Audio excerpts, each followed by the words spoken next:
hindi ginalaw ang 4.5 billion pesos confidential and intelligence funds ng Presidente. Mas malala pa, dinagdagan pa ng BICAM ng 5.4 billion ang budget ng Office of the President ng walang malinaw na katwiran. Bakit patatabain pa ang bulsa ng Office of the President? Ang DOH at DepEd, mga ospital, rural health centers, at elementary at high school at SUCs ay uhaw na uhaw sa sapat na pondo. Ito na nga, Franz Castro may pasabog na naman. Administrasyong Marcos binalatan. Pero bago ang lahat, maaari kayong mag-subscribe para maging updated sa mga issue at bagong mga balita. Malabong ugnayan na nga ang nagaganap ngayon sa pagitan ni Franz Castro at ng kasalukuyang administrasyon matapos nitong balatan ang budget ng Office of the President. Pambubulsa at ugnayan sa presidente ni Martin Romualdez isiniwalat na. Narito ang buong detalye. For a short manifestation. Congresswoman Franz Castro, you're recognized for your manifestation. You may proceed.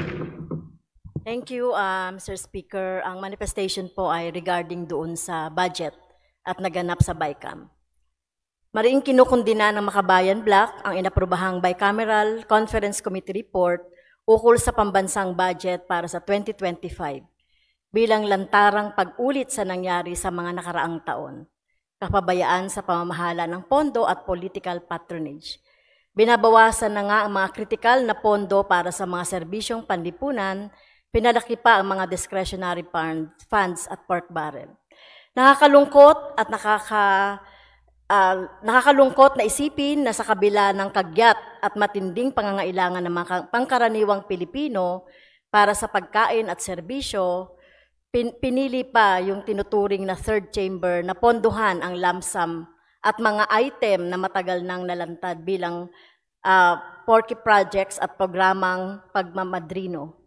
Ang budget na ito ay insulto sa mamayang Pilipino na nagdurusa sa patuloy na pagtaas ng presyo, mababang sahod at bumabagsak na mga serbisyong pampubliko.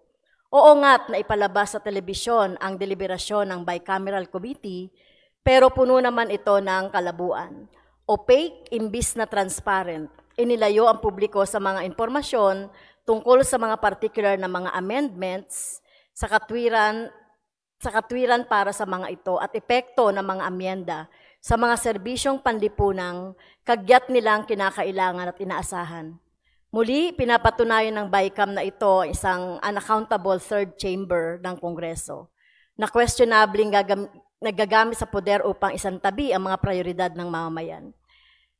Hindi katanggap-tanggap ang pagbawas sa mahalagang serbisyo, gaya ng pagbabawas ng 74.43 billion pesos ang subsidyo ng PhilHealth, habang ang Department of Health at Department of Education ay parehong binawasan din ng pondo. Bagamat hindi kami sang-ayon na ponduhan ang PhilHealth, yung dapat subsidy na inilaan dito ay ibigay sa mga ospital, no, national hospitals, para naman po yung kanilang pangangailangan, kahit man lang MOOE ay madagdagan. Ang Department of Public Works and Highways ay tumanggap ng dagdag na 289 billion para sa mga proyektong infrastruktura na pinunana ng mga miyembro natin dito sa Kamara at sa Senado bilang puno ng port. Okay? So, bakit po nadagdagan pa ang Department of Public Works and Highways? Samantalang, hindi ba ang batayan natin ng pagdaragdag ng pondo ay ang utilization rate? Di ba ang Department of Public Works and Highways ay mababa ang kanilang utilization rate? Sa DepEd nga, Mr. Speaker, binawasan ng 10 billion pesos ang computerization program sa dahilang malaki ang unused funds dito ni VP Sara Duterte noong siya pa ang sekretary. Nagtatanong tuloy ang libo-libong mga guro at milyon-milyong mga estudyante, bakit sila ang paparusahan sa mga kasalanan ng dating kalihim? Isang sampal ng binibiktima sila sa kapabayaan at katiwalian sa ilalim ni Duterte. Ikalawang sampal ngayon, napaparusahan sila sa pamamagitan ng mas malalang backlog sa ICT equipment sa mga paaralan. Para na rin nating binigyan ng reward ang mga gumawa ng mali. Unprecedented ito na sa Bicameral Conference Committee ay binawasan pa ang budget ng Department of Education and other educational institutions. Bakit ang pera para sa kalusugan, edukasyon at iba pang mga pangangailangan ng taong bayan ang laging binabawasan? Pero pagdating sa confidential intelligence funds, discretionary funds, at iba pa ay hindi lang pinapanatili, dinaragdagan pa. Itigil na natin dapat ang misprioritization at pagiging manhid sa mga daing ng ating mga mamayan na taon-taon nang ginagawa ng Kongreso at sangay ng ehekutibong pinamumunuan ng Pangulo. Pinanatili rin ng produkto ng BICAM ang programang AKAP, kasama ng iba pang mga social safety net, naniniwala ang makabayan na kaduda-duda ito in-institutionalize ang ayudang politics para sa halalan 2025. Kung di saan man idinadaan ang pondo ng bayan sa mga politiko, mga maskara ng tulong pinansyal, pero epektong campaign at vote buying. Hindi lamang sumisira sa integridad ng halalan sa ganitong hakbang, ginagawa ring kasangkapan ang GAA. Maganda sana ang intensyon ng AKAP. Ito yung pagbibigay ng pandagdag para sa mga mamamayan natin na kulang sa trabaho o kulang ang sinusweldo. Actually, Mr. Speaker, ginagawa rin ito sa ibang mga bansa. Yung tinutulungan yung ating mga workers kung kulang yung kanilang sinusweldo. Kaya lang po, dapat ang kailangan natin ay sapat na sweldo, sapat na nakabubuhay at dissenting sweldo kaysa ayudang AKAP. Isa pa, sa kabila ng malawakang panawagan para sa pananagutan, hindi ginalaw ang 4.5 billion pesos confidential and intelligence funds ng Presidente. Mas malala pa, dinagdagan pa ng BICAM ng 5.4 billion ang budget ng Office of the President ng walang malinaw na katwiran. Bakit patatabain pa ang bulsa ng Office of the President? Ang DOH at DepEd, mga ospital, rural health centers, at elementary at high school at SUCs ay uhaw na uhaw sa sapat na pondo. So maling prioridad ang budget na ito. Sa halip na tiyakin ang pondo para sa edukasyon, kalusugan at kabuhayan, pinili ng BICAM na protektahan ang interes ng iilan. Ang pera ng bayan ay para sa bayan, hindi para sa bulsa ng iilan. Nananawagan kami sa pamunuan ng Kamara at Senado na tugunan ang lumalaking clamor ng publiko sa pamamagitan ng agarang muling pagtitipon ng BICAM, Meral Conference Committee. This BICAM that produced a national budget hinged on skewed priorities should reconvene and return the slashed budget for social services. Remove all pork barrel allotments in infrastructure projects and likewise remove the 17.3 billion budget of this chamber, the House of Representatives. Dapat itong isagawa ng may ganap na transparency sa publiko na may live broadcast ng mga pagdinig para masaksihan ng sambayan ng Pilipino. Binibigyan diin namin na hindi natatangi ang muling pagtitipon ng BICAM Conference Committee upang tugunan ang mga kakulangan sa ulat nito. Kung maalala natin, Ginoong Speaker, ang BICAM para sa Magna Carta for Seafarers ay nagkumbin ng 3 beses. Ibig sabihin ay 2 beses nag-reconvene ang BICAM at 2 beses ni-reconsider ang ratifikasyon ng BICAM Committee Report ng parehong kamara. Sa katunayan, nasa Office of the President na ang enrolled bill, binalik lang ng Pangulo upang i-cure ang mga umano'y kapintasan at nang inaprubahan ng bill bago ito nilagda. Bilang panghuli, Ginoong Speaker, muling pinagtitibay namin ang paninindigan ng makabayan na ang tunay na budget ng bayan ay inuuna ang kapakanan ng masang Pilipino. Pangangalagang pangkalusugan, edukasyon, pabahay at disenteng trabaho at disenteng sahod. Okay? Dapat ito'y magsilbi na maging prinsipyo doon sa ating pagbabudget. Ang tunay na reforma sa lupa, pambansang industrialisasyon, at malayang patakarang panlabas. Thank you, Mr. Speaker. Magandang araw sa ating lahat. Thank you. Thank you, Mr. Chair. So, yung unang tanong po, Mr. Chair, so itong Department of Economy, Planning, and Development, ito po yung ipapalit natin dun sa NEDA. Tama po ba? Tama po, Mr. Speaker. Yes, makikreate. Asa ngayon ba, ano ba yung status ng NEDA in terms of, or sa structure po ng ating burokrasya? Ang NEDA ngayon ay isang authority lamang na created by Executive Order number 230, if I'm not mistaken. Okay. Series of 1987 po. So gusto natin siyang gawing full-blown na department. Tama? Yes po, yan po ang target ng bill na to. Okay. Sa composition po ng NEDA sa ngayon, Mr. Chair, so NEDA is under the Office of the President, right? And Yes, yes. And it is a member of, kasi mahalaga yung papel niya sa budgeting, policy making. So, under siya nung DBCC. Or part of the DBCC. Ang DBCC po is under NEDA. Okay. NEDA board. Sorry. So, sa NEDA po sa ngayon, ilan po ang, I know, mayroong mga undersecretary. Aside from the chief or yung chair ng NEDA, meron tayong mga secretary ng NEDA. Tama ba? Secretary ba or chief? Ano ba Secretary tawag po. natin ngayon kay Mr. Balisacan? Secretary po. Okay, so secretary. We have how many undersecretary? May 3 undersecretaries Okay, and assistant secretary. at 5 assistant secretaries po. 5 assistant secretary.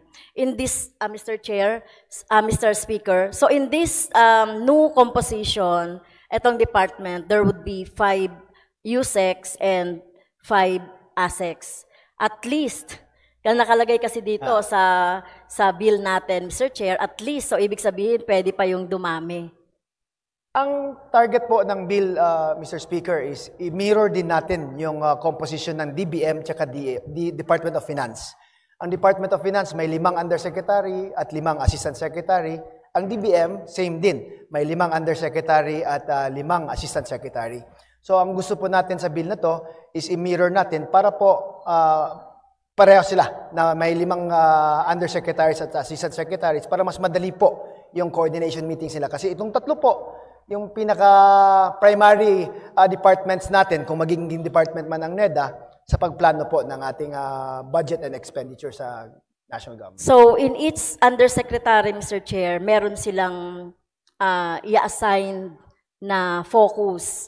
Like for example, nakita ko kasi dito, no, yung tungkol sa council, yung tungkol doon sa economy, tsaka yung policy making. So yun po ba yung magiging trabaho ng mga USEC?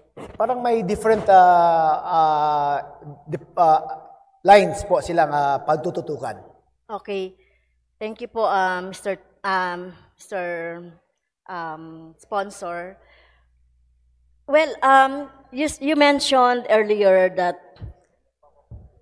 parang sinasabi nyo ba na walang continuity doon sa mga planning and policy kapag hindi ito naging department,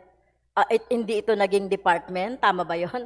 Kailangan ba siyang maging department para mag-continue yung mga programs, policies, wherein meron din naman tayong, di ba, ginagawa nila yung Philippine Development Program. So, nagko-continue naman yan kapag, di ba, wag lang yung babaguhin. So, ibig ba sabihin na hindi na rin mababago? Kasi kahit naman na may Department of Public Works and Highways, kung gusto ng presidente na hindi ituloy o ituloy ang isang programa or isang infrastructure, nawawala din. So, hindi ko lang ma-reconcile yung kailangan natin magkaroon ng department ng economy, planning, and development para magtuloy-tuloy yung planning. Eh, meron naman na tayong mga existing na policy ng government through the Philippine Development Plan, yung mga LEDAC din in the legislation na itinutuloy-tuloy naman yon. So, ano po ibig sabihin nun, Mr. Chair? Ang ibig po sabihin na, Mr. Speaker, my dear colleague, is that gusto natin ma-institutionalize ang mga palisiya ng NEDA para po hindi siya ma-change nga, sinasabi natin. Why? Because NEDA as of now is just an authority. No? Hindi siya department. No? While it is true na essential siya sa pagplano po kung anong gawin natin to achieve a certain goal, mas better po kung NEDA is placed on equal footing with the other economic departments, no, na like DOF and DBM, para po mas may siguro mas may authority din po yung mga suggestions niya at mga policies na gusto nilang ma-implement. Yan po ang reason na bakit natin gusto i-elevate into a department level ang NEDA. Yes, pero Mr. Speaker, hindi ba nagagawa yun ngayon ng NEDA? Na napupurso naman yung mga policies on economy and development kahit na hindi sila naka-department. Meron naman po. Actually, it's functioning naman as such. But dito sa bill na to, dinagdagan po natin yung powers ng NEDA. For example po, itong planning call na sinasabi natin. No?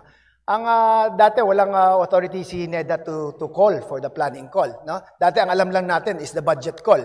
Ngayon, gusto natin na ma-institutionalize itong planning call na to para pagplanuhan ng maayos before budgetan ng DBM, ano man yung mga priority projects ng ating gobyerno. And that is why I think it is important na mapasa tong bill na to kasi nandyan po sa bill na bibigyan sila ng authority, tawagin yung ibang mga ahensya para pagplanuhan ng mabuti po kung ano man yung mga proyektong gagawin for the next year or years para it will be aligned with a certain vision and in accordance with the framework that will be established by NEDA. So ngayon po, hindi po yun nagagawa. Walang authority to call for a planning call po. Well, tama ba yun? Kasi nakita natin, Mr. Speaker, yung NEDA naman, pag tinatanong naman natin sa mga, yung mga policy, yung mga plans for our economy and development, meron naman yan. In fact, di ba, meron nga po tayong, kahit na hindi naman nagko-convene, or nire-reconvene ng isang department, ay parang, kumbaga, meron namang mandate ang mga departments to go together, including yung mga related departments to come together and plan for our economy. So, hindi po ba yan nagagawa sa ngayon? Kung titinan po kasi natin yung executive order creating NEDA, ang NEDA po talaga is just a secretariat. Parang staff service lang po sila of the NEDA board. No? Kaya although may mga research sila, may mga feasibility studies silang ginagawa, but ang role talaga nila is merely secretariat under the EO po. Kaya nga, ginagawa natin silang departamento para we have one establishment or one department, go-to department natin sa paghingi ng datos or feasibility study or in fact yung mga pagtingin sa future trends kung ano man ang pwedeng matingnan nila as a department po. Kasi kung secretariat ka lang, actually you're just keeping records Hindi ka parang primary point of reference when it comes to the planning for our government. Yan po ang aim or goal in passing this bill pa.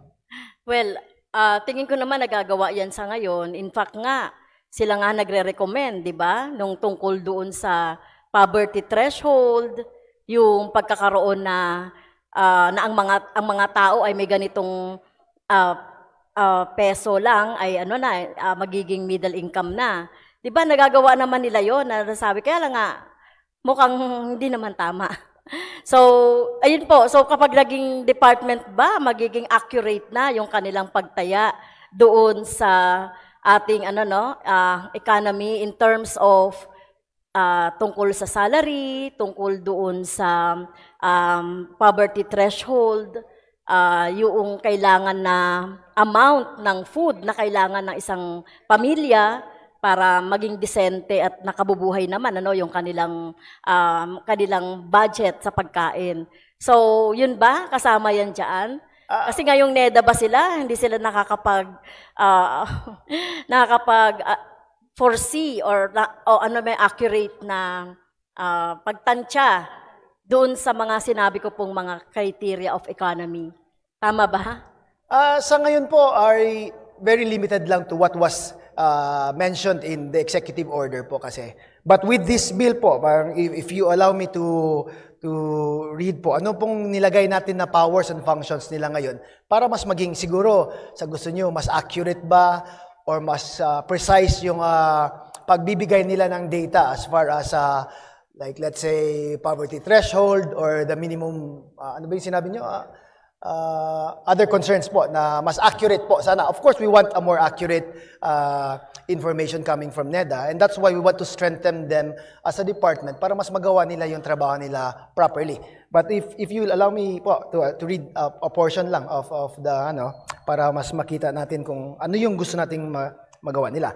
Una is yung policy at planning. Number 1 is to provide objective, evidence-based policy advice and alternatives, and propose or review policies, plans, and programs through critical analysis of development issues, and report findings and recommendations to the President, the Congress, or the relevant committee of the Economic Development Council as appropriate.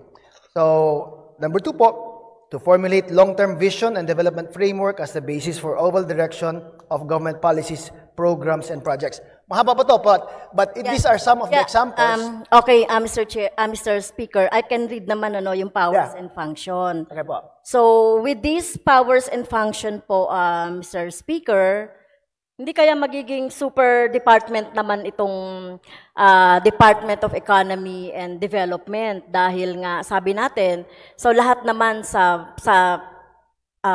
planning on economy and development, lahat naman ng department ay dapat na involve.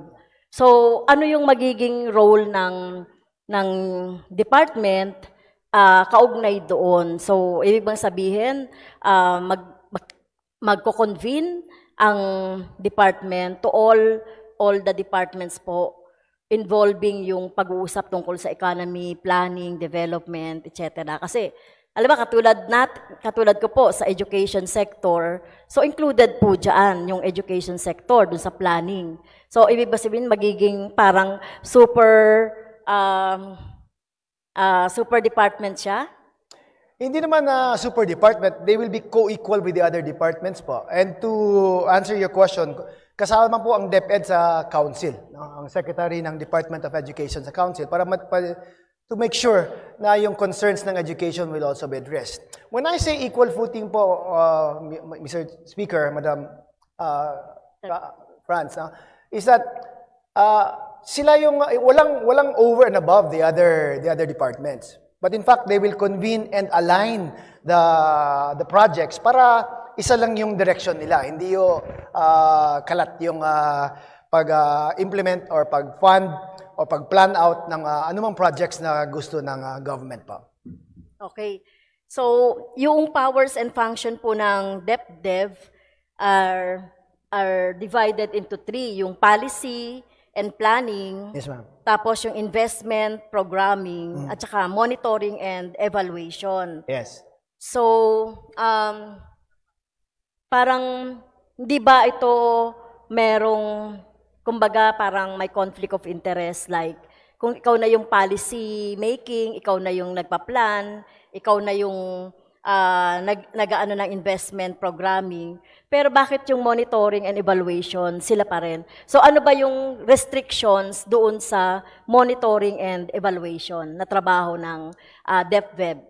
Itong monitoring and evaluation na is hindi naman to correct or anything like that, no, but it's to give feedback to the agency concerned and to the President and even Congress po kung how the project was implemented or is it in accordance with the vision and framework nga ng development programs ng Pilipinas po. So it's not really na sila ang mag-i-implement at sila ang mag-check, no?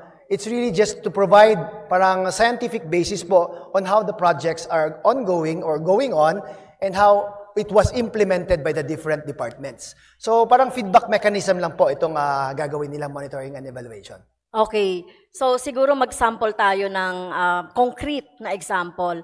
Like for example, yung problema natin dun sa PhilHealth. So ano yung magiging role dito ng DepDev department in terms of doon sa policy. So, ang ibig sabihin, mag-aano rin sila, mag-create din sila ng policy and planning as regards to kung paano po yung paano po yung paggamit ng PhilHealth, yung budget, subsidy, programs, etc. So, paano po yung magiging role dito ng new department po? For one po, they can give recommendations po on how the funds should be spent or if there needs to be additional subsidy that will be given to PhilHealth. Yan po ang role nila. So parang ang DepDev is titingnan natin as parang repository po of information that can be used by our policy makers in determining how to proceed with a particular project. Like sa example niyo po, itong PhilHealth na to. So it's going to be evidence-based. It's going to be based on feasibility studies and other data-based na information para mas factual po yung pag-proceed ng other departments who may need this information from NEDA. So, lahat po ng department, na existing department, magre-review sila at magre-recommend po noong policy, nung lahat ng mga department. Yes, partly po, yes. Okay, so kaya nga sinasabi ko parang super department ito na magtitingin o mag-oversee, magmo-monitor, mag-evaluate ng mga policy and the implementation ng mga bawat department. Being co-equal po, all they can really do is provide this information for the use of the council. Ang council naman po is going to be headed by the president and the other cabinet secretaries of the different departments that are included in the council. So it's not like DepDev will be parang telling them what to do. It's really just providing the information that they may or may not use in the policies that they will be implementing. Okay, so nakalagay kasi dito, ang nakalagay kasi dito, parang yung powers ng president over them din po. So kapag naging department na ito, kasi ngayon NEDA, under the office of the president, or di ba tama? So pag naging department na ito, magiging katulad niya ng mga ibang department na mayroong sariling mga staff, sariling mga objective and planning, etc., vision, mission. So, yun po, So, tama po ba? Tama po. Okay. Tapos, how about yung mga staffing and organizational structure? So, ilan po ba, sa ngayon po, ilan po ang personnel ng NEDA?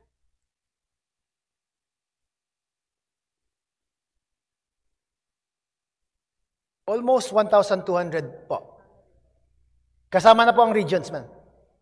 Yes, parang department na rin yun, di ba? So, sa NEDA ba may mga regional offices po? There are regional offices po sa NEDA.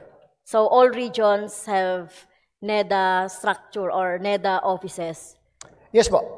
So, under po sila ng alin? Wala. NEDA. Parang, okay po, separate. Parang regional offices po. Regional offices ng NEDA. So, 1,200. So, 1,221 to be exact. Okay, 1,221. So, ito yung plantilla position, filled up plantilla position, tama? Yes, Or po. out of 1,221, ilan po dyan yung filled and unfilled? All of the positions are filled up po. Okay. So, pag na-create po yung department, so magkakaroon ng expansion. So, ano po yung pinoproject na staffing or personnel ng bagong created na department? Before their creation, nag-request na sila ng additional 170 employees. Okay. After the creation, walang additional requirements. Okay. So, additional, 170. Yes po. Okay. So, dito naman po tayo sa mga regional offices, Mr. Speaker, ano naman po yung magiging kaibahan ngayon nitong department na i-create natin sa mga functions ng regional offices as with the existing NEDA in regional offices? Sa regional offices po, almost the same. May konting strengthening lang sa other functions nila, including dun sa upgrading ng skills and development, capacity building ng LGUs within their regions and the regional office itself. Okay, thank you, Mr. Speaker. And then, yung mga, so nakalagay dito, Mr. Speaker, yung attached agency ay PSA. At saka yung Philippine Statistical Research and Training Institute. So as of now po ba, saan po ba yung PSA? Under the OP, right? It's under NEDA po, yung Ay, PSA. Under the NEDA? Etong PSA? Yes, ma'am. Okay, so under the NEDA. And then, may mga agencies din created, following agencies na magiging attached niya ay Philippine Institute Developed PIDS, CPD, and DAP. So, saan po ba ito ngayon? Etong PIDS, CPD, and DAP? Lahat sa NEDA po, sila ngayon. And will remain as is after this bill is passed. And also the the Public-Private Partnership Center? Under Yes the po. NEDA rin siya? Sorry. Tama po. Okay. So, thank you po, no? Ilan na lang na mga clarification, Mr. Speaker. So, meron po bang, initial na budget requirement? ngayon, na No, Mr. pinoproject. Speaker, they'll just use what has been provided for them sa current na request ng NEDA. Okay, thank you po. Tapos, yung composition ng, ito yung sinasabi ko kanina, Economy and Development Council, composed of the chairperson, the president, the secretary of DEV, at saka members ng iba't ibang mga department. So, paano ba ito, Mr. Speaker, yung pagko-convene nito, no? Magko-convene ba ito every on a regular basis? So, paano po yan? Yes, they're supposed to meet once every quarter or whenever the president needs to call them to meet. Okay.